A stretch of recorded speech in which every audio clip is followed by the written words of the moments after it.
The text message arrived at 6:47 p.m., 3 minutes after Astrid Larissa had checked her phone for the 18th time in the last hour. The screen glowed cold blue in the dimming light of the food court, and the words carved themselves into her chest before her mind fully processed them. Family emergency. Can't make it tonight. Sorry. No explanation. No offer to reschedule. No acknowledgement that she had traveled 40 minutes through thickening snow, that she had dressed carefully in the white knit dress her mother once said made her look almost normal, that she had allowed herself the dangerous luxury of hope. Astrid's thumb hovered over the keyboard. She wanted to type back to ask what happened, to offer help, to do anything that might prove she belonged to these people whose blood ran through her veins. But 13 years of silence had taught her to recognize a lie dressed in polite words. There was no emergency. There was only the same tired shame, the same inability to look at her without seeing everything they had lost when the fever took her hearing at 14. She set the phone face down on the small, circular table, the one position near the fountain where families threw pennies and made wishes that sometimes came true for people who could hear coins splash into water. Around her, the mall pulsed with frantic December energy. Shoppers rushed past carrying bags stamped with red and green logos, their mouths moving in conversations she could only guess at, their laughter registering as nothing but the memory of what laughter used to feel like when sound was something her brain understood. The Christmas music everyone complained about each year remained mercifully absent from her world. She saw the speakers mounted in corners, watched people's faces shift with recognition when a particular song began. Noticed the way couples would pause and smile at each other as if melody alone could transport them to better versions of their lives. But Astrid existed in a parallel dimension where all of it played out behind soundproof glass, visible but unreachable, like watching television with the volume permanently set to zero. She had been beautiful once, or so people told her when they thought she couldn't hear them talking. They still said it sometimes, though. Now the compliments came wrapped in surprise, as if deafness should have erased her features, should have made her less than what she was. Her blonde hair fell in natural waves past her shoulders, catching light in a way that made strangers stare, made men approach with confidence, that crumbled the moment they realized she couldn't hear their opening lines. Her face held the kind of symmetry that photographers noticed, the kind of bone structure that made people assume life had been easy for her, that doors opened automatically for someone who looked like she had stepped out of a Nordic fairy tale. But beauty was just another language Astrid couldn't speak fluently anymore. Another currency that lost value when you couldn't hear men's voices drop into lower registers, couldn't laugh at jokes you didn't hear, couldn't participate in the elaborate dance of flirtation that required timing and tone and the thousand subtle cues that existed only in sound. She checked her phone again, even though she knew no new messages would appear. The lock screen showed 6:52 p.m. She had been sitting here for 2 hours and 14 minutes watching her family's estimated arrival time come and go, watching hope curdle into the familiar ache of rejection that she should have been immune to by now, but somehow never was. The white coat draped over the back of her chair was new purchase specifically for tonight. Pale blue wool with silver buttons, elegant, without being ostentatious, the kind of coat that said she had her life together even when she absolutely did not. She had saved for 3 months to afford it, eating instant ramen for dinner, skipping the coffee shop stops other women her age took for granted. She had imagined her mother noticing it, touching the fabric, maybe smiling, and saying something kind about Astrid's taste, about how well she was doing despite everything. The coat now felt like evidence of her own stupidity, proof that she kept expecting different results from the same people who had demonstrated countless times exactly who they were and what she meant to them. Astrid reached into the coat pocket and pulled out the envelope. Cream-colored cardstock, her name written in careful calligraphy on the front, the kind of formal presentation that suggested the contents mattered. She had planned to give this to them at dinner, had rehearsed in her mind how she would slide it across the table, would watch their faces as they opened it, and realize that their broken daughter had accomplished something they couldn't dismiss or diminish. Inside the envelope lived a certificate printed on heavy paper embossed with gold foil, official and real and hers. The International Digital Illustration Competition had drawn over 12,000 entries from 63 countries. Astrid's work, a series depicting mythological women reclaiming their narratives, had taken second place. Second place out of 12,000. Prize money that would cover 6 months of rent. recognition from judges whose names carried weight in the industry she had been trying to break into for 3 years. Her family didn't know about the competition. They didn't know that she spent her nights bent over a drawing tablet, that her illustration work had started paying bills that clients sometimes specifically requested her because they loved the way she saw the world through purely visual language. They didn't know that the silence they viewed as her tragedy had become her sanctuary, the place where images spoke louder than words ever could, where color and line and composition told stories that didn't require sound to devastate the heart. She had wanted to tell them, had wanted to see pride replace the permanent disappointment that lived in her mother's eyes, wanted her father to stop looking at her like she was a problem that required solving, wanted her sister Amanda to treat her like an adult instead of a child who needed constant supervision and pity. The certificate stayed in her pocket. The words she had written in the card, the careful explanation of what this meant to her, the plea for them to see her as someone capable and whole would remain unread. She should have known better than to try. The fever had come in August, 2 weeks before she was supposed to start ninth grade. Astrid remembered the heat that had consumed her body, remembered her mother's hand on her forehead, remembered the drive to the emergency room through streets that shimmered with late summer heat. She remembered the IV in her arm, the worried faces of doctors, the sensation of being very sick and very far away from her own body. What she didn't remember was the exact moment sound disappeared. There was no clear line between hearing and not hearing, no definitive instant when her world clicked from one state to another. Instead, there had been a gradual muffling, like someone slowly turning down the volume on a radio, and then a confusion when she realized that the volume wasn't coming back, that the silence wasn't temporary, but permanent and absolute. The doctors had used words like severe meningitis, words like permanent sensorineural hearing loss, words like profound bilateral deafness that might improve slightly but would never return to normal. They had explained about damaged cochlear nerves, about how the infection had destroyed the tiny hair cells responsible for converting sound waves into electrical signals her brain could understand. They had been kind but clinical, sympathetic but ultimately helpless. What was done was done. Her hearing was gone. Her parents had cried. Not in front of her, but she had seen her mother's red eyes, her father's drawn face, the way they held each other in the hospital hallway when they thought she wasn't watching. They had cried for the daughter they lost, for the normal life that had been snatched away, for the burden of navigating a world that was not designed for deaf children. At first they had tried. Her mother had bought books about sign language, had attempted to learn the basics, had sat with Astrid at the kitchen table, forming letters with fingers that didn't quite know what shape to take. Her father had researched cochlear implants, had called specialists, had investigated every possible solution that might restore what had been taken. Her sister Amanda, 19 at the time, and home from college for the summer, had made laminated cards with pictures and words, had created a system of communication that worked until it became too tedious to maintain. But trying was exhausting. Trying required patience that eroded under the weight of daily inconvenience. Trying meant slowing down, repeating sentences, writing notes, learning a new language, when English had always worked just fine for everyone else.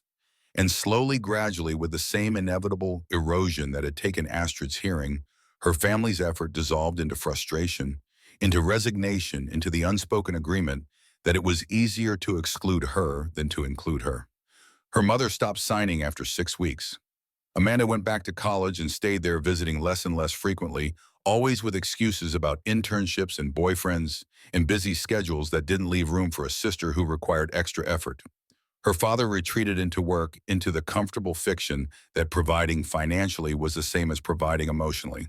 They enrolled her in a school for deaf students 40 minutes from their suburban home, a place where she would be with her own kind, where she wouldn't slow down normal children with her special needs. Astrid had learned sign language. There had learned to read lips with enough precision to follow conversations when people bothered to face her and speak clearly. She had learned to advocate for herself, to demand accommodation, to exist in a world that viewed her disability as her defining characteristic. But she had also learned loneliness. The other students at the school had been deaf from birth or early childhood, had grown up in deaf culture, had parents who signed fluently, and community networks that embraced rather than merely tolerated them. Astrid was caught between worlds, too deaf for hearing people, too hearing for deaf people. her memories of sound making her perpetually homesick for something she could never return to. She had finished high school with excellent grades, had gotten accepted to a university with strong disability services, had moved into a tiny apartment, and built a life that functioned without her family's involvement. She had taught herself digital illustration through online tutorials. She could watch with captions, had practiced until her hands understood tablets and styluses the way other people understood musical instruments. She had created a portfolio, had started taking freelance jobs, had slowly assembled a career from pieces of determination and talent, and the refusal to let her family's assessment of her limitations become her own. Her family didn't ask about her work. They didn't visit her apartment, didn't meet the few friends she had managed to make, didn't celebrate her victories or comfort her failures. They sent birthday cards with money inside and generic messages about staying strong. They texted on major holidays brief check-ins that felt more like obligation than genuine interest. And once or twice a year, they suggested getting together for dinner plans that usually fell through because something always came up. Something always proved more important than spending time with the daughter who required subtitles for life. Astrid should have stopped hoping, should have accepted that blood relation didn't guarantee love or acceptance or basic human decency. But hope was a stubborn thing, persistent as weeds growing back every time she thought she had finally killed it. Tonight she had hoped. And tonight, like every other time, hope had revealed itself as just another word for future disappointment. The mall's central atrium stretched 3 stories high, glass ceiling revealing darkening sky where snow had begun to fall in earnest. The enormous Christmas tree dominated the space, 60 feet of perfectly arranged branches, draped in gold and silver, crowned with a star that probably looked magnificent when illuminated, but registered to Astrid as just another visual element in the overwhelming collage of color and movement that comprised the hearing world's holiday celebration. Families clustered around the tree's base, children in puffy coats, pointing upward with mittened hands, parents holding phones to capture memories they would look at once and forget. Couples walked hand in hand, stopping occasionally to window shop, to kiss, to laugh at private jokes that existed in the soundtrack Astrid couldn't access.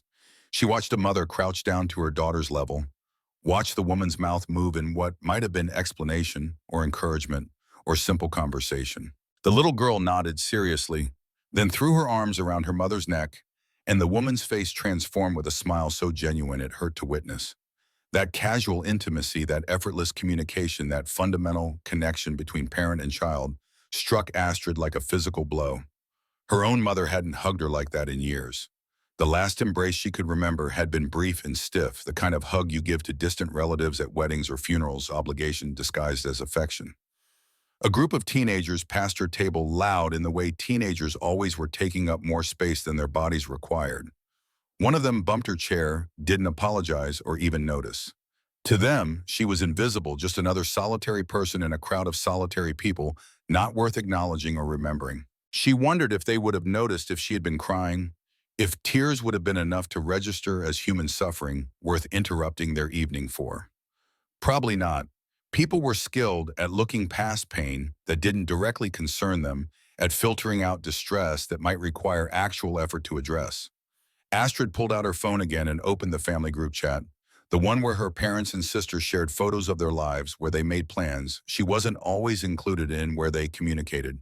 In shorthand developed over years of shared experiences she had been systematically excluded from. The last message had been 3 days ago, Amanda sharing pictures from some corporate holiday party, her arm around colleagues who smiled with the practiced ease of people whose biggest challenge was deciding which champagne to drink. Her father had responded with a thumbs-up emoji. Her mother had written, "So proud of you," with an exclamation point that suggested enthusiasm Astrid had never witnessed, directed toward her own accomplishments. She scrolled back through weeks of messages, updates about Amanda's promotion, about her parents' anniversary dinner at a restaurant Astrid had never been invited to, about family friends Astrid hadn't seen in years. Occasionally someone would ask how she was doing, and she would respond with something generic and positive, because admitting struggle felt like confirming their assessment that she couldn't handle life on her own. No one had mentioned tonight's dinner in the chat. The invitation had come through a private text from her mother, brief and somewhat reluctant, as if extending the offer had been Amanda's idea, and their mother was just following through. Astrid should have recognized the lack of enthusiasm as a warning sign, should have known that reluctant invitations led to inevitable cancellations. But she had wanted so badly to believe they meant it this time. Her fingers hovered over the keyboard. She could type a response to the cancellation, could ask what the emergency was, could offer help or sympathy or whatever response a good daughter was supposed to provide. But typing would require energy she didn't have, would require summoning the performance of normalcy she couldn't maintain right now. Instead, she opened her work email, scrolling through messages from clients, pleased with recent deliveries from potential customers, asking about her rates and availability, from the competition organizers confirming her award, and asking if she would be available for a virtual ceremony in January where they would announce winners publicly. This was the life she had built from the ruins of the one her family couldn't accept. This was proof that she was capable, talented, valuable, despite the disability they treated as her defining and diminishing characteristic. This was evidence that the world was bigger than their small-minded inability to see past her deafness. And none of it mattered because they weren't here to see, it weren't interested in knowing it wouldn't change their fundamental assessment of her as broken and burdensome, even if she won every award in existence. Astrid closed her eyes against tears that wanted to fall, but felt too pathetic to permit. She had cried enough over her family, had wasted enough salt and water on people who didn't deserve the emotional energy she expended on wanting them to love her. She should go home, should retreat to her apartment, where her tablet and current projects waited, where she could lose herself in work that made sense when nothing else did. But her apartment felt too empty tonight, too quiet even for someone who lived in permanent silence. The walls there knew her too well, had witnessed too many nights when loneliness became its own kind of sound, overwhelming in its absence. At least here in the mall, she was surrounded by people, even if she wasn't connected to any of them. At least here, she could pretend she was part of something larger than her isolated existence. So she stayed, watched families pass by, watched couples hold hands, watched the world move forward without her. The little girl appeared in Astrid's peripheral vision, first a small figure in a purple coat with white fake fur trim, blonde hair escaping from beneath a knit hat with a pom-pom that bobbed when she moved. The child was staring, which wasn't unusual. Children stared at Astrid, sometimes responding to something they couldn't articulate, some awareness that she was different, even if they didn't understand how. But this little girl's stare was different. Not curious or confused, but concerned. Her small face creased with an empathy that seemed too large for someone who couldn't have been more than 7 or 8 years old. The child turned and tugged on the sleeve of a tall man standing beside her, her mouth moving urgently, her hand pointing directly at Astrid. The man followed his daughter's gesture, his gaze landing on Astrid with an assessment that made her instinctively straighten in her chair. He was in his mid-30s, blonde hair similar to his daughter's, wearing jeans and a dark coat that had seen better days but was clean and well-maintained. His face held the kind of tired kindness that came from carrying too much responsibility for too long, from being both mother and father, from learning to see the world through a child's eyes, because a child was all the family he had. He said something to his daughter, his expression thoughtful. The little girl responded with increasing animation, clearly advocating for something, clearly convinced that whatever she was proposing was important and necessary and couldn't be ignored. Astrid looked away, uncomfortable with being the subject of their attention. She didn't need pity from strangers, didn't want to be the object lesson some well-meaning parent used to teach their child about being kind to less fortunate people. She had experienced enough of that over the years, the careful charity that made the giver feel noble while making the receiver feel like a problem to be solved rather than a person to be known. But when she glanced back, they were walking toward her table, the man guiding his daughter through the crowd with one hand on her shoulder. Astrid's heart rate increased. She didn't want to deal with this, whatever this was. Didn't have the energy for awkward conversations where people spoke too slowly and too loudly, as if volume could penetrate deafness, as if enunciation was the same as accessibility. They reached her table and stood at a respectful distance, not crowding into her space. The man cleared his throat, then seemed to realize the futility of the gesture. He moved slowly into her direct line of sight, his hands visible, his movements deliberate and non-threatening. The little girl held his hand, nervous but determined. And then the man raised his hands and signed, "Are you okay?" The words formed in the air between them, his fingers shaping letters and concepts with careful precision, his movements slightly rusty but unmistakably intentional. Sign language. Actual sign language, not the vague gesturing most hearing people attempted when they realized she was deaf.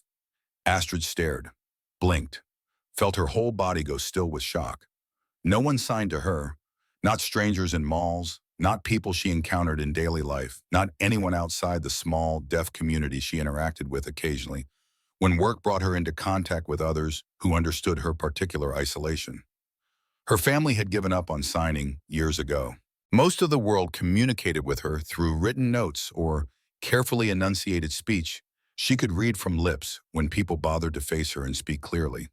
But this stranger, this man with kind eyes and a small daughter, was using her language without being asked, without needing explanation or instruction.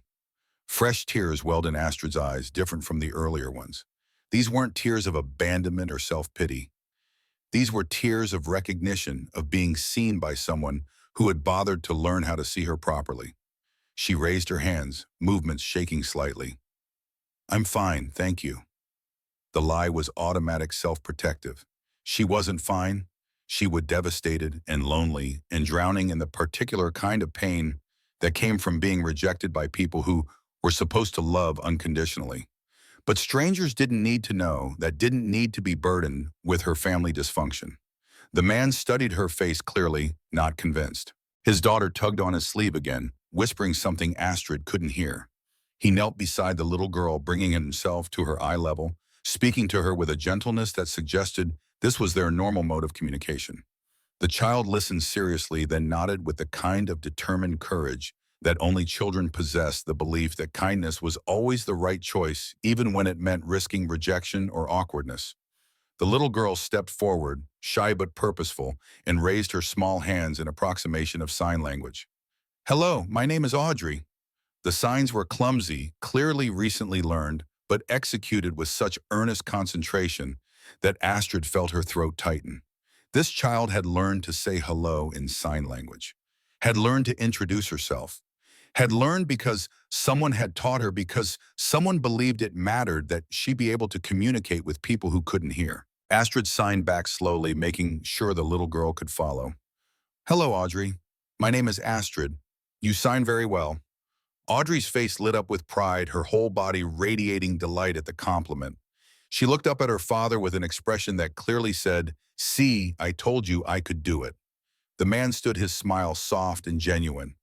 "My daughter thinks everyone deserves to be heard." He signed, his movements smoother now that initial awkwardness had passed. The words hit Astrid in the center of her chest, knocked something loose that she had been holding together through sheer force of will. Everyone deserves to be heard. Such a simple concept, such a revolutionary idea for someone whose family had decided she wasn't worth the effort of listening to. She looked up at this stranger, this man whose name she didn't know, and felt something shift in the air between them. He wasn't looking at her with pity, wasn't assessing her as broken or needy or less than, was simply seeing her as a person sitting alone on Christmas Eve, as someone who might need kindness without needing to explain why. "Do you have somewhere to go tonight?" And he signed. "It's Christmas Eve. No one should be alone." The question was gentle but direct. No pretense, no small talk, just concern that felt genuine rather than performative. Astrid hesitated. The truth was complicated, layered with years of disappointment and dysfunction that couldn't be easily explained. But something about this man, about his daughter, about the fact that they had crossed a crowded food court specifically to check on a crying stranger, made her want to trust them with at least part of her truth. "My family," she began, then stopped, tried again. "I was supposed to meet them, but they canceled.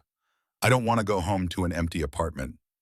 She watched his face as he read her signs, watched something like understanding and recognition move across his features. He knew something about loneliness, about being let down by people who should show up.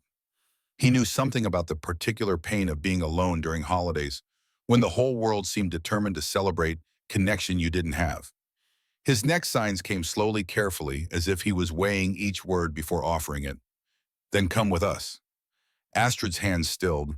She must have misread, must have misunderstood what he was saying. Strangers didn't invite deaf women they'd never met to their homes on Christmas Eve. That wasn't how the world worked. People kept to themselves, protected their boundaries, avoided entanglement with others' problems. but he continued, signing, his expression earnest. "We're going to have dinner and then go home to decorate our tree. You're welcome to join us."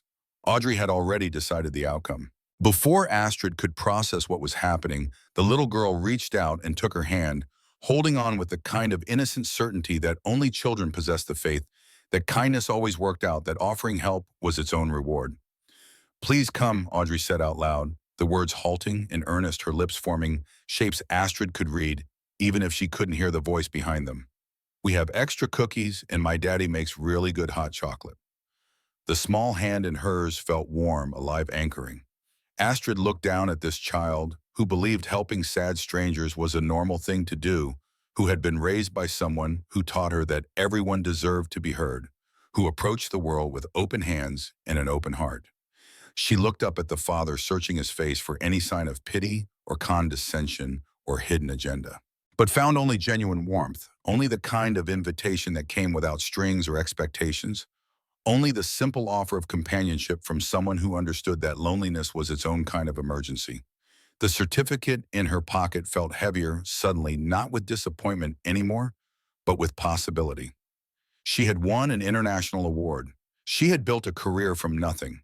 She had survived 13 years of her family's rejection and created a life that functioned despite their absence. Maybe she could survive one more leap of faith. Maybe she could accept kindness from strangers, even if she didn't fully understand why they were offering it. "Okay." She signed, her hands shaking but certain. "Thank you." Henry Corbin hadn't expected his evening to include inviting a deaf woman to dinner, but parenthood had taught him that the most important moments were rarely the ones you planned for. His daughter Audrey possessed a moral compass that functioned with the clarity of childhood, uncompromised by the cynicism and self-protection that calcified in adults who had been hurt too many times. When she saw someone in pain, she responded with the uncomplicated impulse to help. And Henry had learned that following Audrey's lead usually resulted in doing the right thing, even when the right thing was inconvenient or uncomfortable. They had come to the mall for last-minute shopping for the Christmas gift he needed to pick up from the electronics store, where he sometimes did freelance repair work. The owner, a good man named Marcus, had set aside a used tablet for Henry at a price he could actually afford, the kind of generous discount that came from knowing someone struggled financially but wouldn't accept outright charity. The tablet was for Audrey, though she didn't know it yet. Her old one had finally died after 3 years of service, and she needed it for the educational games her school required for the reading apps that kept her occupied during the long evenings when Henry worked late shifts. He had saved for 4 months to accumulate the $200 Marcus was charging for equipment that would have cost $600 new. Henry's work as a freelance electronics repair technician paid irregularly and modestly. Some weeks brought enough jobs to cover rent and groceries with a little left over. Other weeks, stretched tight, required careful rationing of resources, necessitated choosing between fixing the car's odd noise or buying Audrey new winter boots when her toes pressed against the old ones. He had learned to budget with the precision of someone for whom financial miscalculation meant genuine hardship, had developed a relationship with the local food pantry that provided staples when necessary, had swallowed enough pride to accept help from their neighbor Constance when childcare was needed and money wasn't available. This was not the life he had imagined when he married Rachel 8 years ago. Back then, he had believed love conquered practical concerns, that being young and hopeful and willing to work hard would be enough to build the stable middle-class existence his parents had achieved. Rachel had seemed to believe it too at first, had seemed content with their small apartment, with his irregular income, with the promise of better days ahead. But promises didn't pay rent. Hope didn't cover medical bills when Audrey had pneumonia at 18 months. Optimism didn't transform Henry's modest earnings into the comfortable lifestyle Rachel had grown up expecting and believed she deserved. She had left when Audrey was 2 years old, not dramatically, not with screaming fights or broken dishes, but with the quiet cruelty of someone who had simply decided she was done trying. She had packed her clothes while Audrey napped, had left a note explaining that she needed more than Henry could provide, that she had met someone else who could offer the life she wanted, that she would send divorce papers, and they could work out custody arrangements through lawyers. The custody arrangements had never materialized. Rachel sent a few token gifts the first year, missed Audrey's third birthday, stopped returning calls by the time their daughter turned 4. She had remarried someone with money and status, had moved to California, had started over with a life that apparently had no room for the child she'd left behind. Henry had been devastated at first, then angry, then finally accepting of the reality that he was raising Audrey alone, that he was mother and father both, that every decision and responsibility rested solely on his shoulders. The anger had faded into something like pity. Rachel was missing out on knowing this extraordinary little person, this child, who saw the world with such clarity and compassion, who made every day feel worthwhile despite the financial stress and exhaustion. Audrey didn't remember her mother, or if she did, the memories were too vague and shapeless to cause pain. She had Constance, who functioned as honorary grandmother, who watched Audrey when Henry had evening work calls, who baked cookies and taught the little girl to knit and provided the kind of steady female presence Rachel had abdicated. She had Henry, who read to her every night, who taught her to see people's humanity before their circumstances, who showed her that struggling financially didn't mean failing morally. And she had developed the kind of empathy that came from being raised by someone who had experienced abandonment, who understood what it meant to be dismissed or devalued, who taught her that kindness cost nothing and meant everything. When Audrey had spotted the crying woman across the food court, Henry's first instinct had been to keep walking. Not because he didn't care, but because he was tired, because his feet hurt from standing all day, fixing a businessman's laptop, because he had Audrey to think about, and taking responsibility for a stranger's emotional crisis felt like more than he had capacity for. But Audrey had been insistent. "Daddy, I think she can't hear. Like my friend Emma at school." Emma was deaf, one of Audrey's classmates who used hearing aids and read lips and had taught Audrey a few basic signs during recess.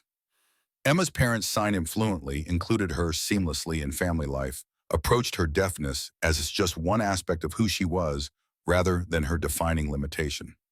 Looking at the woman across the food court, at the way she held herself apart from the crowd, and at the tears she wiped away as if ashamed to be seen, Henry had felt something uncomfortable twist in his chest.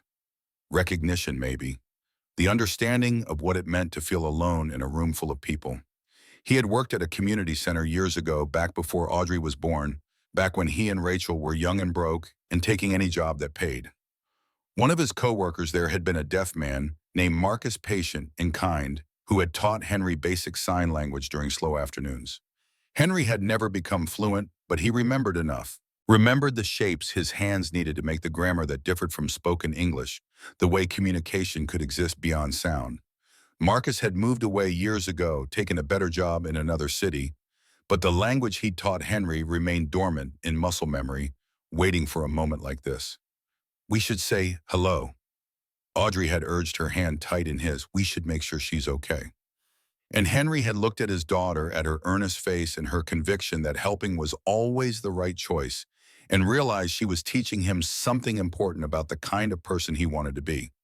Not the person who walked past suffering because engaging was inconvenient. Not the person who let fear of awkwardness prevent basic human kindness. So they had crossed the food court, and Henry had signed. And the woman's face had transformed with shock and something like desperate relief, and suddenly Henry was inviting a complete stranger to Christmas dinner because the alternative was letting her spend the holiday alone in a mall, crying over a family who apparently didn't deserve her. Audrey held the woman's hand as they prepared to leave, her small fingers wrapped around larger ones, providing the kind of uncomplicated comfort only children could offer. The woman, Astrid, according to her signs, looked overwhelmed, but also cautiously hopeful, as if she wanted to trust what was happening, but had been disappointed too many times to fully believe in unexpected kindness. Henry understood that feeling, understood what it meant to expect the worst, because life had provided ample evidence that hoping for better was just setting yourself up for future pain. But he also understood that sometimes you had to take the risk anyway, had to extend trust even when past experience suggested you shouldn't have to believe that not everyone would let you down, even when most people already had. The mall's power flickered once, twice, then died completely. Emergency lighting kicked in after several seconds of absolute darkness, casting everything in sickly yellow-green half-light that made the festive holiday decor look vaguely sinister. Around them, the crowd responded with collective unease, voices rising in questions and complaints, bodies pressing closer as everyone tried to orient themselves in the dimness. Henry saw Astrid's face go pale, watched her body go rigid with what looked like panic. Of course, Darkness would terrify someone who couldn't hear warnings, couldn't hear announcements, couldn't hear approaching danger. For someone deaf, losing sight meant losing primary access to the world, meant being completely isolated and vulnerable. He moved quickly into her line of sight, his hands forming the shapes she needed to see. "Don't be afraid. Follow me. I'll keep you safe." The crowd surged around them as people headed for exits, everyone trying to leave simultaneously, creating bottlenecks at doorways, generating the kind of chaotic energy that could become dangerous quickly.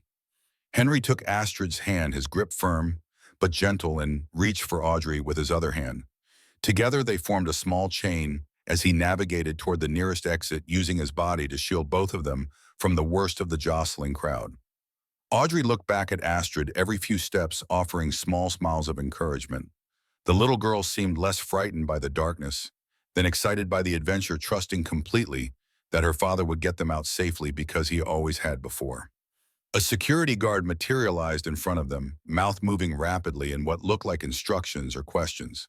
Henry could see Astrid's face crumple with the confusion, and Fear could see her trying to read lips in inadequate lighting, could see her assuming she had somehow done something wrong, because that's what people who were different learned to assume when authority figures approached with stern expressions. Henry stepped between them without hesitation, his body blocking the guard's line of sight to Astrid.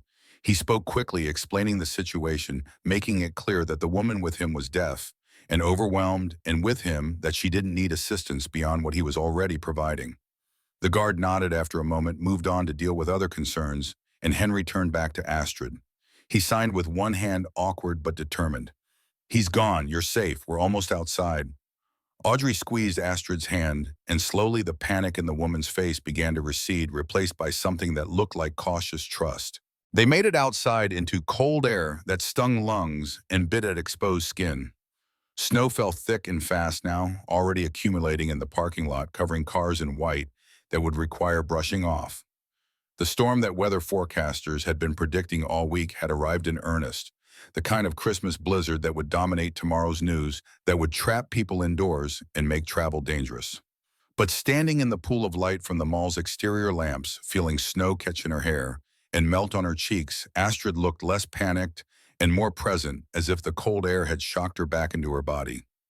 Henry led them to his car, an older Toyota Camry that had logged 200,000 miles but still ran reliably because Henry maintained it, carefully did his own oil changes, fixed small problems before they became big expensive ones. He opened the passenger door for Astrid, a gesture of courtesy that his own father had modeled, then settled Audrey in her booster seat and back. Before starting the engine, he turned to Astrid and signed carefully. "The roads will be bad. It might take a while to get home. Are you sure you want to come?" The question offered her an exit if she wanted one, a chance to change her mind without judgment. But Astrid nodded, her movements certain despite the tears still drying on her face. Henry had learned not to question why people made the choices they made, had learned that sometimes accepting help was harder than offering it, that saying yes to kindness required its own kind of courage, especially when you were used to being let down. He started the car and pulled carefully out of the parking lot, headlights cutting through falling snow, windshield wipers, working overtime to maintain visibility. The drive home would normally take 20 minutes. Tonight, it would probably take 40, maybe more, depending on how quickly the streets became impassable. Audrey chattered from the back seat, her voice carrying the excitement of a child for whom the evening had become an adventure rather than an inconvenience. She asked questions about Astrid, about what it was like to be deaf, about how sign language worked, her curiosity earnest and completely without the awkwardness adults brought to discussions of disability. Henry answered when he could, glancing at Astrid periodically to make sure she was okay. The woman stared out the window at passing streetlights and snow-covered buildings, her face unreadable but no longer actively distressed. Whatever she was thinking, whatever internal debate she was having about accepting this invitation remained private.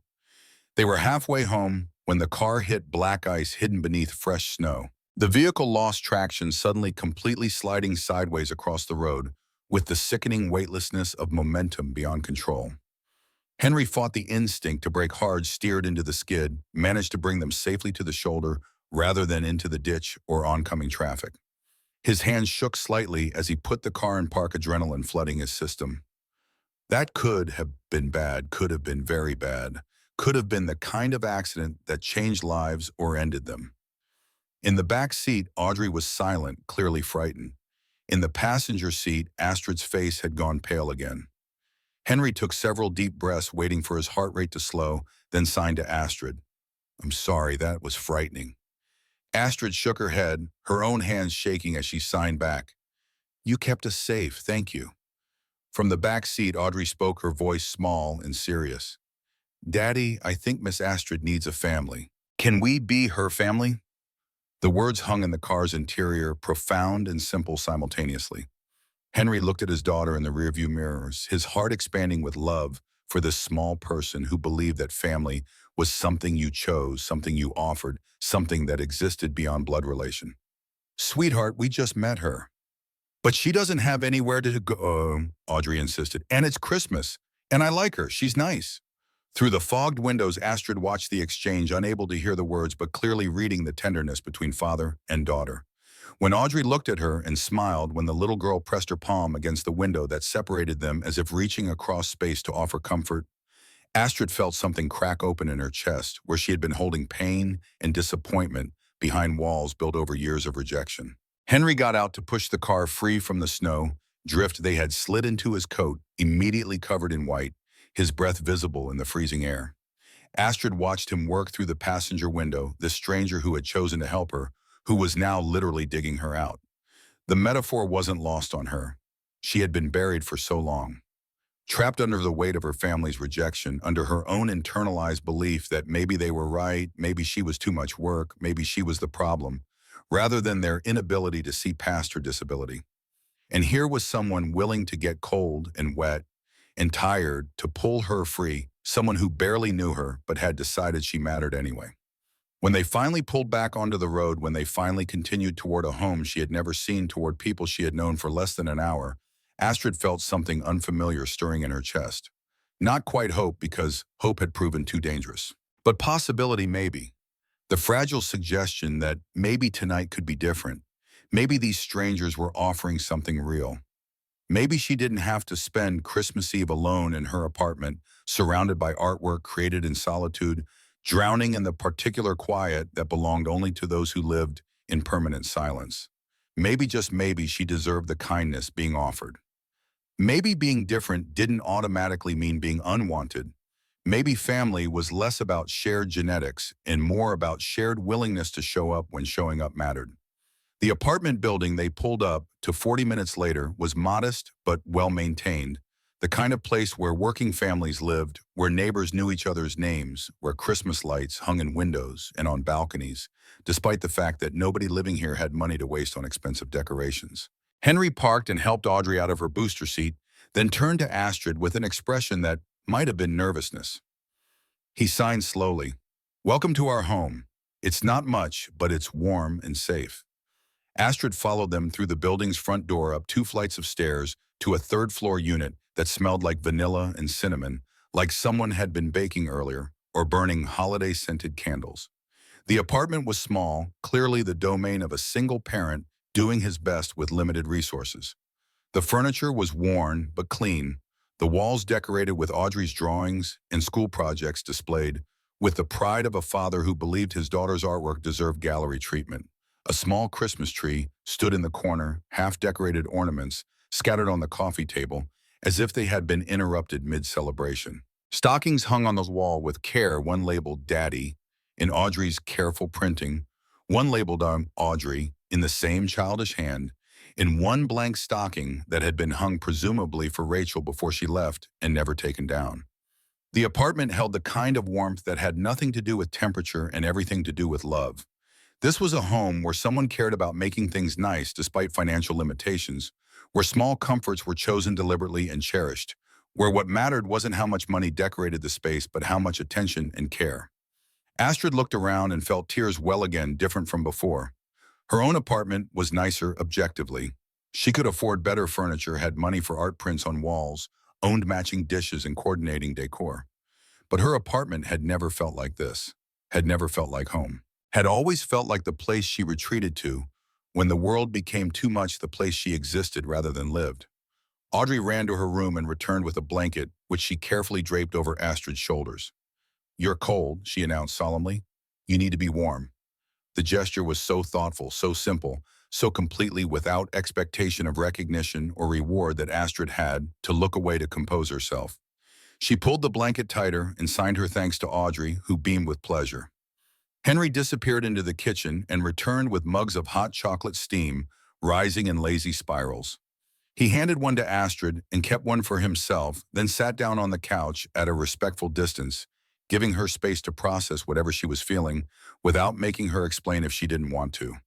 For a long time, they simply sat together in the warm glow of Christmas lights strung around the room. Audrey worked on decorating the tree, humming to herself, occasionally turning to show Astrid a particularly pretty ornament.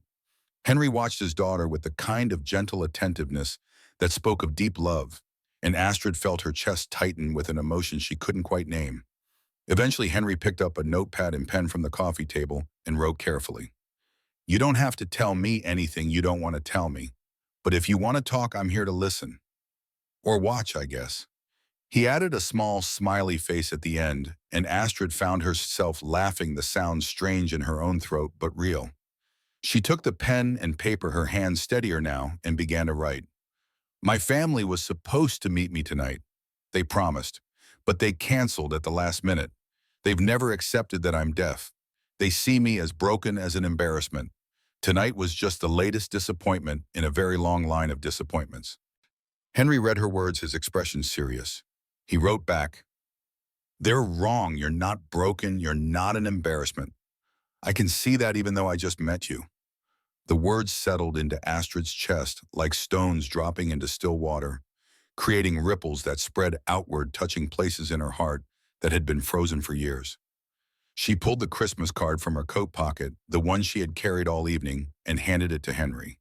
He opened it carefully, reading the message she had written to her family, then unfolding the certificate inside. His eyes widened as he read it, and when he looked up at her, his expression was filled with genuine amazement and respect. Audrey tugged on his sleeve, and he showed his daughter the certificate, explaining in simple terms that Astrid had won a very important prize for her art, that people from all over the world had recognized how talented she was. Audrey's face lit up with delight, and she immediately ran to Astrid and threw her arms around her neck. "You're famous," she declared, her voice muffled against Astrid's shoulder. Astrid hugged the little girl back, her heart so full it felt like it might overflow. When Audrey pulled away, Astrid took the notepad and wrote, "My family didn't care about this. They didn't even wait to hear about it. But you care. You both care, and you're strangers." Wipeout. Henry's response was simple but profound. He wrote, "Because some things matter more than blood. Because kindness isn't limited by how well you know someone. Because no one deserves to be alone on Christmas Eve. And because you are worth caring about." They spent the evening building something fragile and unexpected, the three of them moving around each other with increasing comfort as initial awkwardness dissolved into organic companionship. Astrid helped Audrey arrange ornaments on lower branches while Henry tackled the higher ones, occasionally stepping back to assess their collective work with the critical eye of someone who took even small tasks seriously. The tree transformed under their combined attention, evolving from half-finished project to something that felt complete and intentional. Astrid's artistic training but revealed itself in how she distributed colors, in the way she balanced heavy ornaments with delicate ones, creating visual harmony that elevated their modest decorations into something genuinely beautiful. Henry noticed. Wrote on the notepad, "You have a real gift for composition. The tree has never looked this good." Astrid's response came slowly, as if she was unaccustomed to receiving compliments that weren't followed by qualifications or dismissals. "It's what I do. See patterns where others see chaos. Make order from random elements." And the statement felt weighted with meaning beyond Christmas trees. Henry studied her face, saw exhaustion there that went deeper than tonight's disappointments, saw someone who had been fighting to prove her value for so long that accepting recognition felt foreign. Audrey climbed onto the couch beside Astrid, tucking herself against the woman's side with the casual affection of a child who hadn't yet learned that adults required permission before offering physical closeness. Astrid stiffened momentarily, then relaxed her arm, coming up to rest naturally around the little girl's shoulders. "Tell me about your pictures." Audrey said, her face turned up toward Astrid, her lips moving in exaggerated shapes that made reading them easier. "The ones you won the prize for." Astrid retrieved her phone, pulled up images of her competition entry. The series depicted mythological women, Medusa with snakes that bloomed into flowers rather than threaten Pandora, cradling hope like a child, Persephone choosing the underworld rather than being stolen. Each illustration reimagined familiar stories, gave agency to women traditionally portrayed as victims or villains. Audrey studied each image with intense concentration, her small finger tracing details on the screen. They're beautiful, but also sad. Why are they sad? The question cut to the heart of Astrid's work with the precision only children achieved when they looked at art without the filter of learned interpretation. She picked up the notepad because they were misunderstood. People told stories about them that weren't true, that made them seem less than they were. I wanted to tell different stories, true ones. Audrey considered this seriously, then nodded as if it made perfect sense. Like how people think I'm sad because I don't have a mommy, but actually I'm happy because I have the best daddy in the whole world. Henry's expression shifted, something vulnerable moving across his features before he composed himself. He hadn't realized Audrey understood what other children said about their family configuration, hadn't known she'd developed her own narrative to counter the assumption that absence automatically meant lack. "You are pretty great," he signed to his daughter, his movements exaggerated for comic effect. Audrey giggled, the sound bright and uncomplicated. She turned back to Astrid. "Are you sad because your family is mean to you?" The directness should have been painful, but coming from a 7-year-old, it felt more like genuine curiosity than judgment. Astrid wrote carefully, "Sometimes, but tonight I'm not sad. Tonight I'm grateful." "Good," Audrey declared with satisfaction. She yawned suddenly, the kind of jaw-cracking yawn that signaled a child running on fumes, excitement, overriding exhaustion, but not indefinitely. Henry checked his watch, surprised to find it was nearly 9:30. Way past Audrey's normal bedtime, but tonight existed outside normal parameters, operated under different rules than typical evenings. "Someone needs to brush teeth and get into pajamas," he signed to Audrey, whose face immediately scrunched into protest. "But we have a guest. I can't go to bed when we have a guest." "Guests will still be here tomorrow," Henry countered gently. "And you'll be much better company if you're not falling asleep standing up." Audrey appealed to Astrid with pleading eyes. "Will you still be here when I wake up?" The question caught Astrid off guard. She had been thinking of this as a temporary refuge, a few hours of borrowed warmth before returning to her actual life. But Audrey's assumption that she might stay, that this could extend beyond tonight, suggested possibilities Astrid hadn't allowed herself to consider. She looked at Henry, uncertain. He signed quickly, "You're welcome to stay. The couch is comfortable. Or we can drive you home, if you'd rather. No pressure, either way." Stay in a stranger's apartment. Sleep on a couch in a home she'd known for mere hours. Accept hospitality from people who owed her nothing. Every practical instinct screamed that this was foolish, that trusting strangers was dangerous, that maintaining boundaries was necessary for self-preservation. But every emotional instinct whispered that these people had already offered more genuine care than her own family had managed in years, that rejecting their kindness would be rejecting something precious and rare, that sometimes the smart choice and the right choice weren't the same thing. "I'd like to stay," she signed, "if that's really okay." Audrey's whoop of joy answered before Henry could. The little girl threw her arms around Astrid's neck, again squeezing tight. "This is the best Christmas ever." After Audrey reluctantly went to brush teeth and change into pajamas covered with cartoon penguins, Henry moved to the small kitchen, visible from the living room. He pulled ingredients from cabinets and refrigerator, his movements economical and practiced. Astrid followed, hovering in the doorway, uncertain whether her presence in his workspace would be welcome or intrusive. Henry glanced up, smiled, gestured her inside. The kitchen was tiny, barely room for 2 people, but he made space naturally, shifting his position to accommodate her without making it feel like accommodation. He wrote on a paper towel, since the notepad remained in the living room, "Grilled cheese and tomato soup. Nothing fancy, but it's warm and filling. Any food allergies or preferences I should know about?" Astrid shook her head, touched that he'd thought to ask. She watched him work. Noticed the care he took with simple tasks, the way he buttered bread evenly, the way he sliced cheese to identical thickness, the way he stirred the soup with attention that suggested he viewed cooking as something worthy of effort even when the meal was basic. Her own kitchen skills were functional but uninspired. She ate mostly pre-prepared meals, frozen dinners that required minimal effort food that was fuel rather than experience. Cooking for one person felt pointless, felt like admitting that solitary existence was permanent rather than temporary.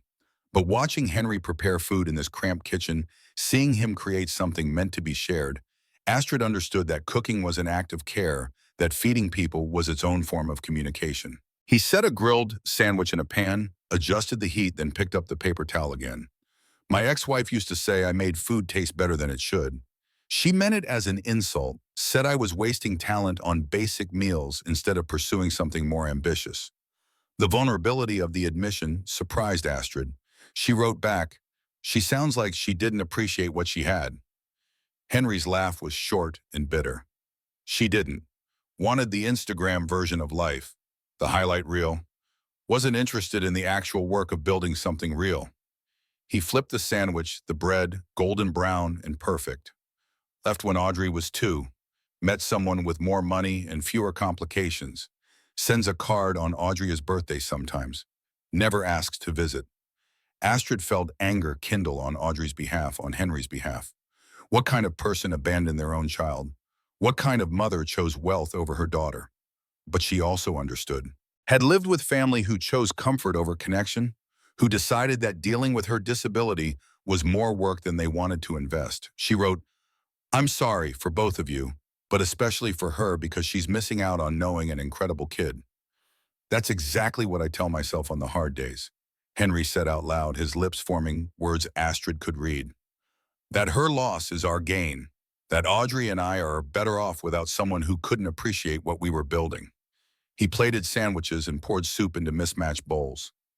Carried everything to the small table wedged against the wall, the surface barely large enough for 3 place settings, but somehow sufficient. Astrid helped, feeling useful, feeling part of something rather than adjacent to it. Audrey emerged in penguin pajamas, her hair damp from washing her face, her expression still fighting sleep.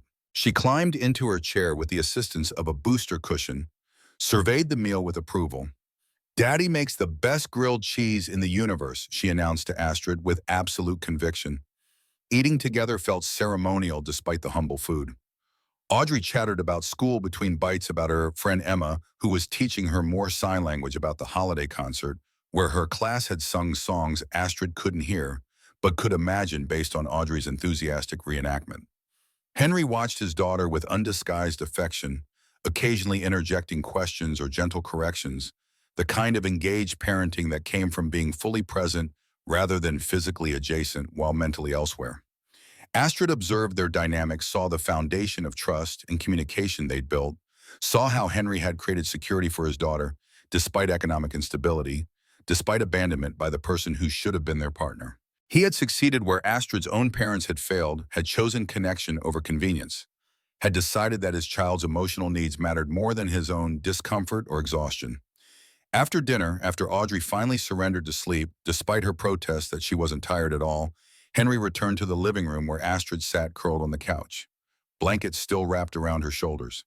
He carried the notepad, sat at the opposite end of the couch, maintaining respectful distance.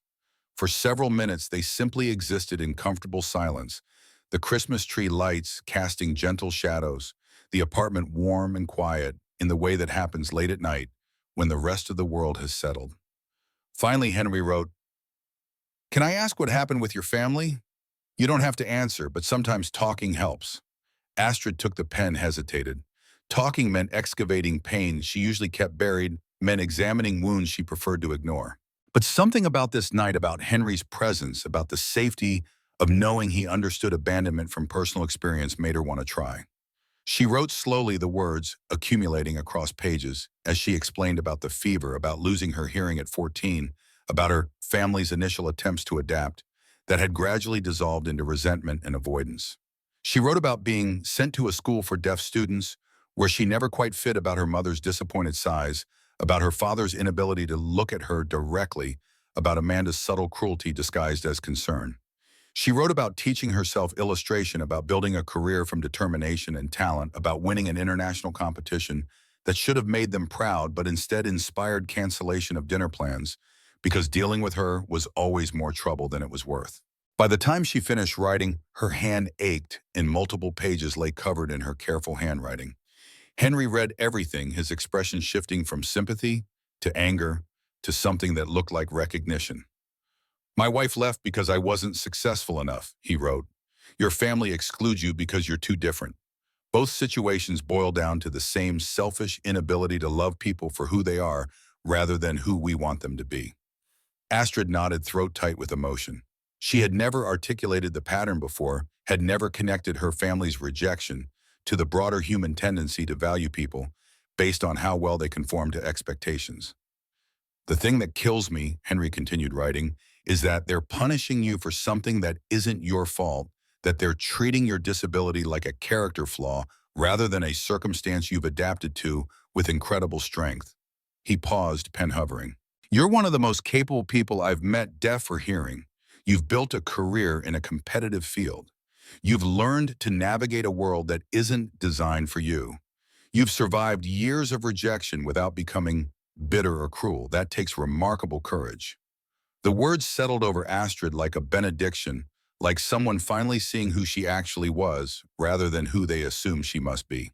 She had spent 13 years believing her family's assessment of her as burdensome and broken.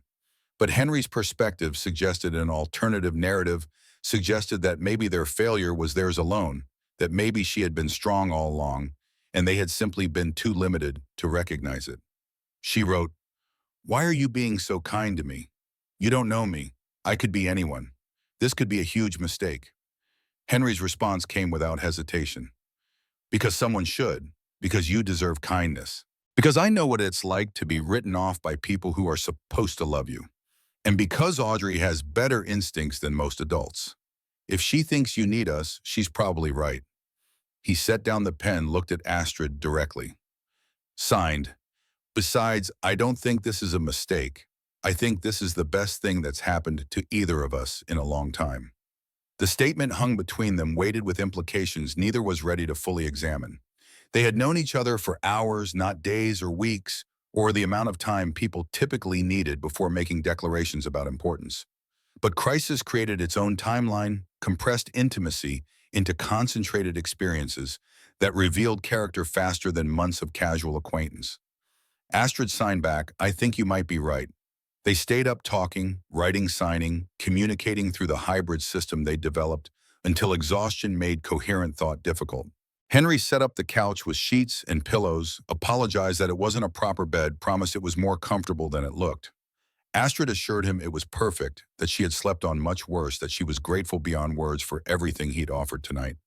She changed in the bathroom into an oversized t-shirt Henry provided, washed her face, stared at her reflection in the mirror above the sink.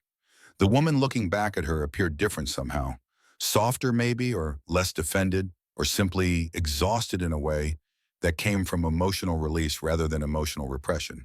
Her family hadn't wanted her tonight, but these strangers had, and somehow that felt like enough, like maybe it was even better, like maybe chosen family was more valuable than biological family had ever been. She settled onto the couch, pulled blankets up to her chin, looked at the Christmas tree, still glowing in the corner. Through the apartment, she could feel, rather than hear the presence of other people, could sense Henry in his room, checking on Audrey one more time before sleep, could feel the vibrations of their movements through the floor. For the first time in memory, silence didn't feel like isolation. It felt like peace. Astrid woke to gentle, shaking Henry's hand on her shoulder, his face concerned in the early morning light filtering through windows. She sat up quickly, disoriented, momentarily forgetting where she was. He held up the notepad. "Audrey is still asleep. I made coffee. Thought you might want some before the day gets chaotic." Astrid nodded, followed him to the kitchen, where two mugs waited, steam rising in the cold air near the window. Outside, snow had stopped falling, but lay thick on everything, transforming the ordinary world into something that belonged in fairy tales. They stood together at the window, drinking coffee, watching the city wake up on Christmas morning. Henry didn't try to fill the silence with unnecessary conversation, didn't seem to need words to feel connected. He simply stood beside her, present and comfortable, offering companionship without demands. After a while, he picked up the notepad again. "I was thinking about your art, about your competition win. You should celebrate properly. Let people know, put it on social media or whatever artists do. Astrid shook her head, wrote, "My family wouldn't see it, and the few friends I have already know." "I'm not talking about your family," Henry wrote back.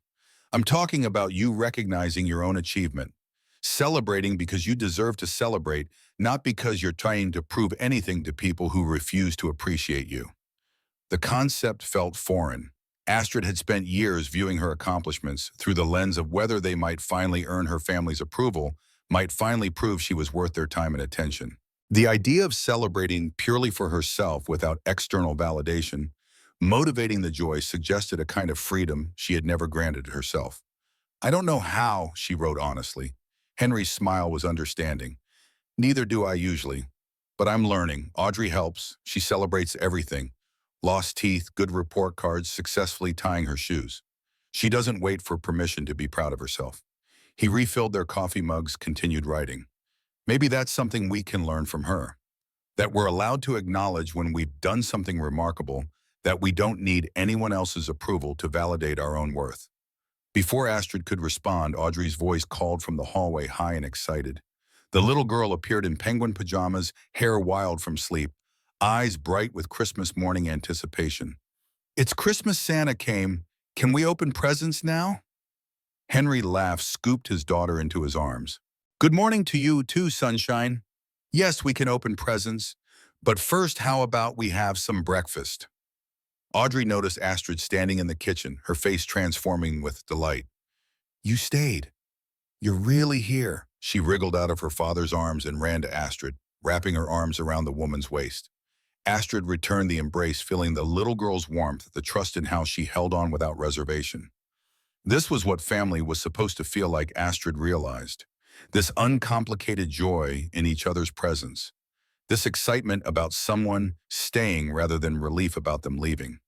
They made breakfast together, all three of them working in the small kitchen that somehow accommodated them. Henry scrambled eggs while Audrey set the table with exaggerated care, making sure each placement was perfect. Astrid toasted bread and arranged fruit on a plate, transforming ordinary food into something that looked deliberately composed. Over breakfast, Audrey provided a running commentary on everything Santa might have brought, on what presents she hoped to find under the tree, on how this was already the best Christmas, because Miss Astrid was here to share it. Henry met Astrid's eyes over his daughter's head, his expression conveying something that might have been gratitude or connection, or the simple acknowledgement that this moment mattered, that they were building something significant, whether they understood exactly what yet or not. After breakfast, after dishes were washed and put away, they gathered around the tree. There weren't many presents, the financial reality of Henry's situation evident in the modest pile of wrapped packages. But Audrey approached gift opening with the kind of enthusiasm that suggested abundance rather than scarcity, delighting in each item regardless of its monetary value. A book of fairy tales from her father, a craft kit for making friendship bracelets, a stuffed penguin to match her pajamas. Each gift received with genuine joy, with the kind of gratitude that came from being raised to appreciate what she had, rather than focusing on what she didn't. When the presents were all open, Audrey retrieved something from beneath the tree that Astrid hadn't noticed. A small package wrapped in paper that was clearly recycled from another gift, the tape applied with a child's uncertain precision. "This is for you," Audrey said solemnly, holding it out to Astrid. "I made it for when you talk." Astrid's hands shook as she unwrapped the package, revealing cream-colored knitted gloves, slightly uneven in places, but made with obvious care and attention. They fit perfectly when she tried them on the yarn soft against her skin. "So your hands won't be cold when you talk," Audrey explained, her face serious. "Because your hands are your voice.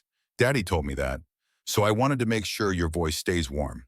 The simple thoughtfulness of it, the recognition that Astrid's hands were her primary mode of communication, that keeping them warm meant keeping her ability to speak intact, broke something open in Astrid's chest. She pulled Audrey into a hug, holding the little girl close, feeling tears slip down her cheeks. When she finally released Audrey, when she could compose herself enough to function, Astrid signed to Henry, "She's extraordinary. You've raised someone who sees the world with more compassion than most adults ever develop." Henry's expression suggested he was close to tears himself. "She gets it from her mother. The good parts, at least. The empathy, the generosity of spirit. Those were always Rachel's best qualities before everything else got in the way. Astrid thought about her own mother, about the woman who had given birth to her but had never really seen her, had never bothered learning the language necessary to truly communicate. Some people had capacity for growth and adaptation. Others didn't, and neither biology nor years of shared history could force connection where fundamental willingness was absent. Thank you, Astrid signed, for letting me be part of this, for including me in something that should have been just yours. You're not intruding, Henry signed back. You're enhancing. There's a difference. The day unfolded with the kind of gentle domesticity Astrid had always imagined families experienced, but had never personally known. They watched movies with captions, played board games, where Audrey made up rules as she went decorated cookies with frosting and sprinkles that ended up more on faces than on baked goods. Through it all, Astrid felt herself relaxing in increments, felt walls she had built for protection slowly lowering as she recognized that these people meant what they offered, that their kindness wasn't performance or pity, but genuine care. By evening, by the time darkness fell outside and Christmas lights glowed brighter against the night, Astrid understood that something fundamental had shifted. She had arrived here yesterday as a stranger seeking temporary refuge, but she had become something else, had become part of something that felt suspiciously like the family she had always wanted but never believed she deserved. And then near 9 o'clock, when Audrey was already fighting sleep but refusing to admit it, someone knocked sharply on the apartment door. Henry moved toward the door with visible tension, his posture shifting from relaxed to guarded. He glanced back at Astrid, question in his eyes, seeking permission, or perhaps warning about who might be standing in the hallway. But Astrid's face had already gone pale, her body frozen in recognition before the door even opened. She knew. Somehow she knew exactly who had come looking for her. The woman who pushed past Henry without waiting for invitation wore wealth-like armor. Designer coat, perfectly tailored hair, arranged in the kind of casual elegance that required professional maintenance makeup, flawless despite the late hour and weather conditions that should have smudged perfection. Amanda Wilfred, 34 years old, successful in all the ways their parents valued, had driven through a blizzard on Christmas night for reasons that certainly weren't motivated by sisterly affection. Her eyes swept the apartment with an assessment that took seconds but communicated volumes. The worn furniture, the modest decorations, the obvious financial limitations of people who counted pennies and made do with less. Her expression shifted through surprise to something like vindication, as if Henry's circumstances confirmed suspicions she'd held about where her sister would end up. "What the hell are you doing here, Astrid?" The words came fast and angry, her mouth moving with the kind of rage that made lip reading easier, because emotion sharpened articulation. Amanda's gaze landed on her sister with the weight of judgment accumulated over years of disappointment and frustration. Astrid stood slowly, the blanket falling from her shoulders. She signed before thinking better of it, muscle memory overriding the knowledge that Amanda had stopped understanding sign language years ago, had decided that learning her sister's primary mode of communication was too much effort to maintain. Henry stepped forward, positioning himself in Amanda's line of sight. His hands moved as he spoke, signing for Astrid's benefit even as his voice addressed her sister. "Your sister is our guest. She's welcome here for as long as she wants to stay."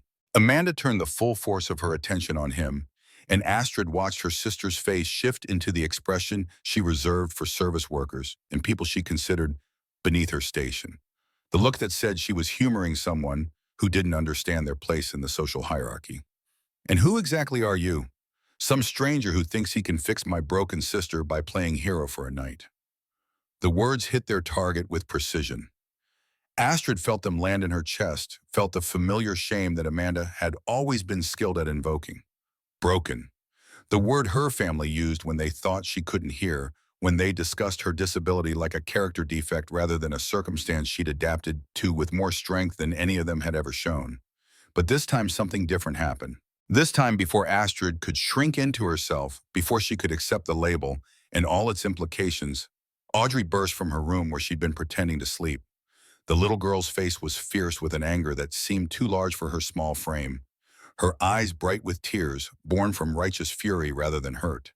She ran to Astrid and wrapped her arms around the woman's waist, glaring at Amanda with all the protective instinct of someone who recognized injustice when she witnessed it. "She's not a burden." Audrey's voice cracked with emotion, the words tumbling out too fast for complete coherence. She's the nicest person I ever met. And you're being mean. And that's not okay, even if you're her sister. Amanda's expression flickered, something passing across her face that might have been shame before it hardened back into defensive anger. This doesn't concern you, child. Astrid is coming home with me, where she belongs. Henry's hand came to rest on Audrey's shoulder, gently guiding her behind him, while maintaining his position between Amanda, Nun, and Astrid. When he spoke again, his hands continued moving, ensuring Astrid could follow every word even as they were directed at her sister. Astrid doesn't have to go anywhere. She's an adult. From what I understand, your family abandoned her tonight. You don't get to show up hours later and pretend you care. The accusation hung in the air, and Amanda's face flushed with color that could have been embarrassment or rage, or some combination of both. She opened her mouth closed. It seemed to be waging an internal battle about how to respond.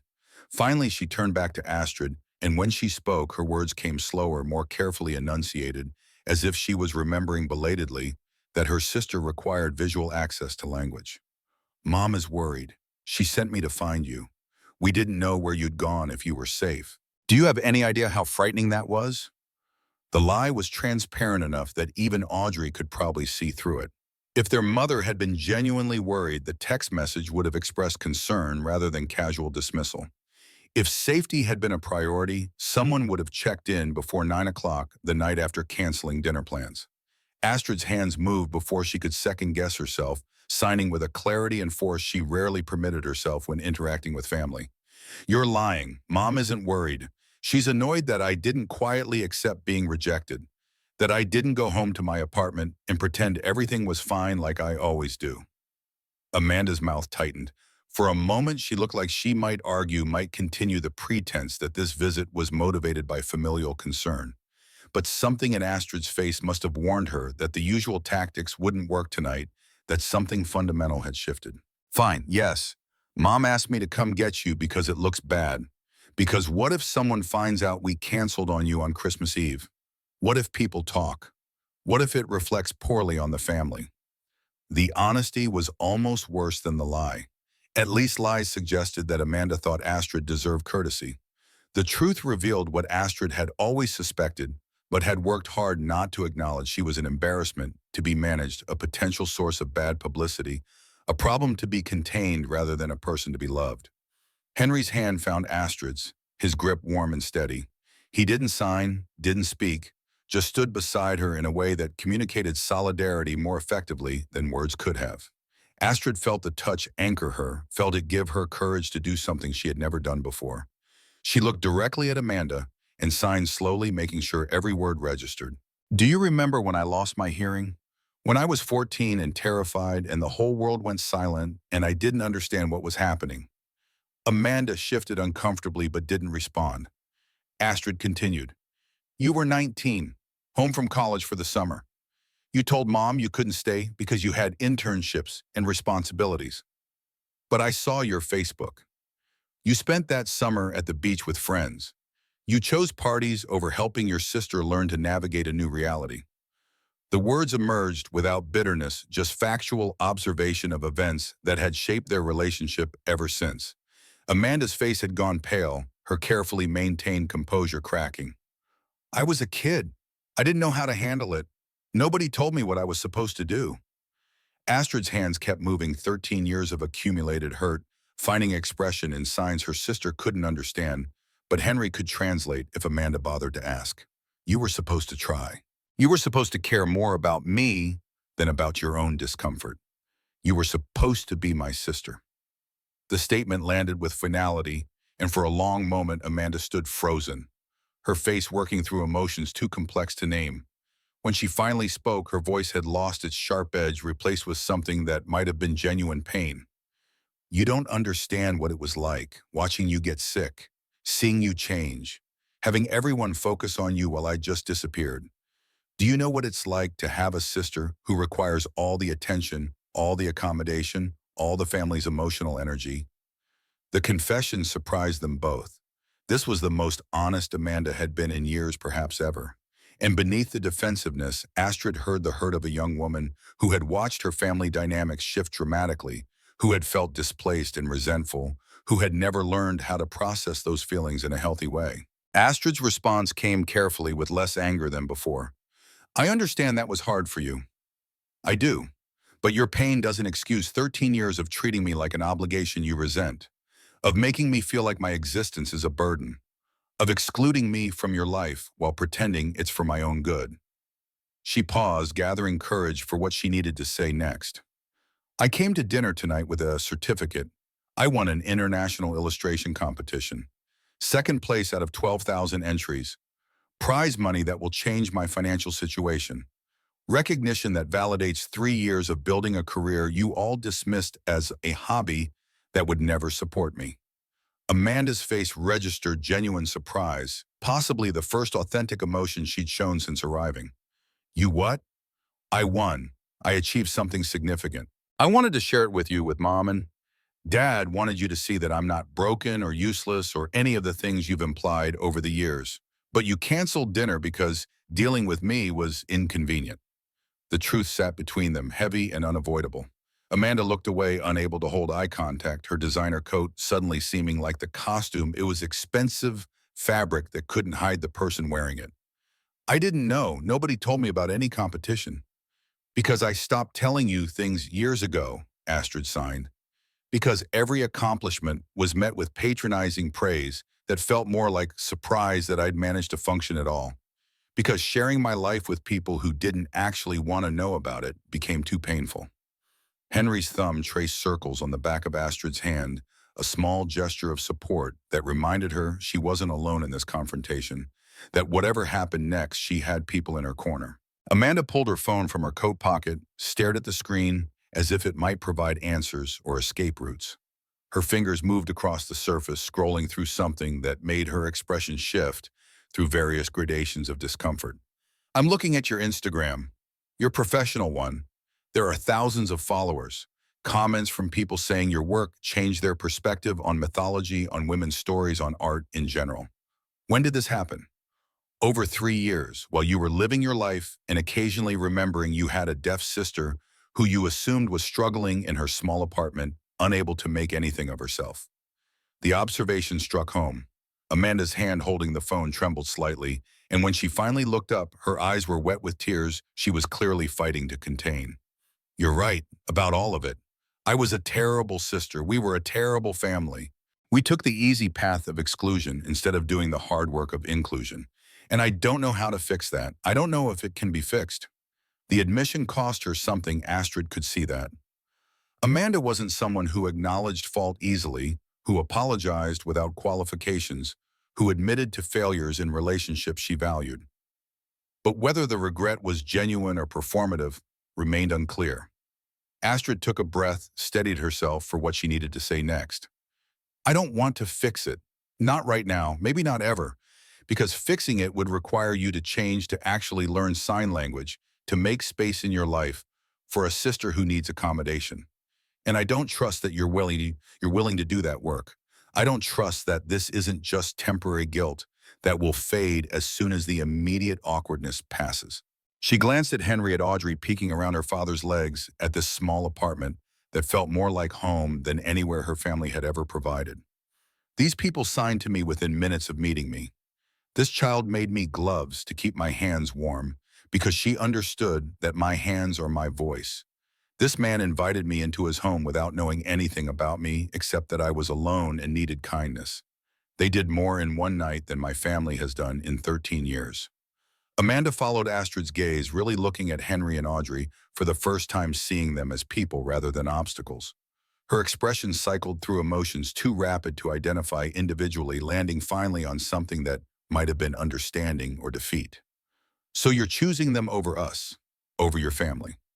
The statement wasn't quite a question, more an observation seeking confirmation. Astrid's hands moved with confidence she hadn't possessed when Amanda first arrived. I'm choosing people who see me as whole rather than broken. I'm choosing a place where my disability is accommodated rather than resented. I'm choosing to believe I deserve better than what you've offered.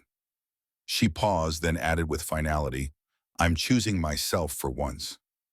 The words settled over the room like snow, soft but absolute in their coverage. Henry's hand squeezed her silent affirmation. Audrey nodded solemnly as if witnessing something important she would remember when she was older. Amanda stood frozen, her carefully constructed composure completely shattered, tears now tracking through expensive makeup. She looked smaller, somehow diminished by the confrontation, by having her failures cataloged so precisely. What do I tell Mom and Dad? The question revealed how little Amanda actually understood about what was happening. This wasn't about managing their parents' expectations or controlling family narratives. This was about Astrid finally refusing to participate in dynamics that diminished her, about drawing boundaries that should have existed years ago. Tell them the truth, that I'm staying with people who actually want me around, that I'll contact them when and if I'm ready, that they should probably examine why their deaf daughter chose strangers over family on Christmas. Amanda's face crumpled slightly, and for a moment she looked young and lost, like the 19-year-old girl who had fled to beach parties rather than watch her sister struggle. But then her features hardened back into the protective mask she wore, the armor that kept vulnerability at bay. Fine, if that's what you want, but don't come crying back when this arrangement falls apart. Don't expect us to welcome you home when these strangers get tired of accommodating you. The parting shot was designed to wound, to plant seeds of doubt, to ensure Astrid questioned her decision. It was Amanda's final attempt to maintain control, to make this moment about Astrid's poor judgment, rather than the family's sustained failure.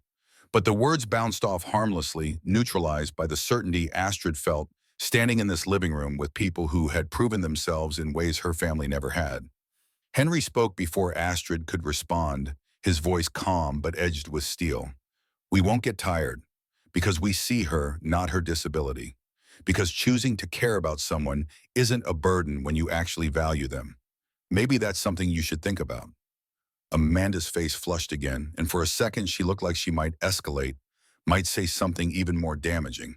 But instead she turned and walked to the door, her expensive boots clicking against the worn floor, each step carrying her away from a relationship she had systematically destroyed through years of neglect and contempt. She paused in the doorway, looked back one final time. Her mouth opened as if she might say something, might offer apology or explanation or threat. But whatever words she was considering remained unspoken. She left without ceremony, the door closing behind her with a soft click that felt far more final than a slam would have. The silence after her departure felt thick, charged with the residue of confrontation. Audrey was the first to move, running to Astrid and hugging her tightly, the little girl's whole body pressed against the woman as if trying to hold her together through sheer force of affection. Henry followed, his arms coming around both of them, creating a circle of warmth and safety that said without words what language couldn't adequately express. They stood like that for long minutes, breathing together, letting the intensity of the encounter slowly dissipate. When they finally separated, Astrid's face was wet with tears, but her expression held something new. Not quite peace, but the beginning of it. The lightness that came from finally speaking truth that had been suppressed too long, from standing up to people who had dominated through the simple expedient of her not fighting back. Audrey looked up at her with serious eyes. Are you sad? Astrid considered the question, honestly evaluating her emotional state with precision. Sad felt too simple for what she was experiencing. There was grief, certainly mourning for the family relationships she had wanted but would never have. But there was also relief, liberation from the constant effort of trying to earn love that was never going to be freely given. She signed slowly for Audrey to follow. Not sad exactly. Maybe lighter, like I put down something heavy I'd been carrying for a very long time. Henry nodded, understanding. That makes sense. Sometimes the hardest thing is acknowledging that some relationships are toxic even when they're with family. That choosing yourself isn't selfish, it's survival. He moved to the kitchen, returned with 3 mugs, hot chocolate for Audrey, coffee for himself and Astrid. They settled on the couch, Audrey wedged between the adults, everyone processing what had happened in their own way. After a while, Henry picked up his phone, pulled up something on the screen, turned it toward Astrid. An email, the subject line visible, competition winner exhibition opportunity. Astrid's eyes widened as she read quickly, her hand flying to her mouth.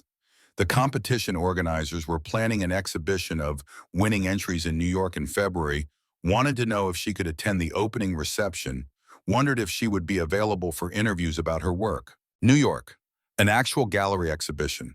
press coverage, the kind of exposure that could transform a career from functional to thriving, that could lead to commissions and opportunities she had only fantasized about. She looked up at Henry, her expression somewhere between shock and joy. "This is incredible." He signed his smile wide and genuine. "This is what you deserve. Recognition for your talent from people who actually appreciate what you've created." Astrid's hands shook as she signed back. "I can't believe this is happening. Today I lost my family but gained, I don't even know what to call this, a different kind of family.